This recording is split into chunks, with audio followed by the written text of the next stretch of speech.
CM DKShi Zameer ಎಲ್ಲರಿಗೂ high command supreme ವರಿಷ್ಠರು ಕಾಲಕಾಲಕ್ಕೆ ನಿರ್ಣಯ ಮಾಡ್ತಾರೆ. ಸಿಎಂ ಕುರ್ಚಿ ಕದನಕ್ಕೆ ಎಂಬಿ ಪಾಟೀಲ್ ಖಾರ.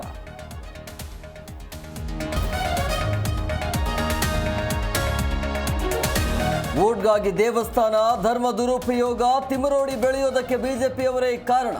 ಸರ್ಕಾರ ನ್ಯಾಯದ ಪರ ಎಂದು ಗುಡುಗಿದ ಶಾಸಕ ಗಣಿಗ ರವಿ.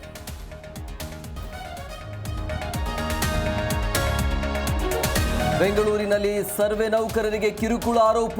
ವಿಕಲಚೇತನರಿಗೆ ಹತ್ತಿರದ ವಾರ್ಡ್ ನೀಡಲು ಮನವಿ. ಜಿಬಿಎ ಮುಖ್ಯ ಆಯುಕ್ತರಿಗೆ ಎಂಎಲ್ಸಿ ಪುಟ್ಟಣ ಆಗ್ರಹ.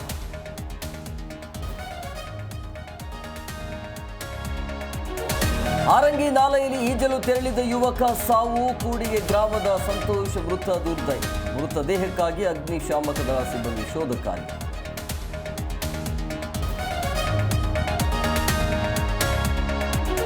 ನೇಪಾಳದಲ್ಲಿ ಮತ್ತೆ ಭೀಕರ ಪ್ರವಾಹ. 42 ಮಂದಿ ಸಾವು, 11 ಜನ ಕಾಣೆ.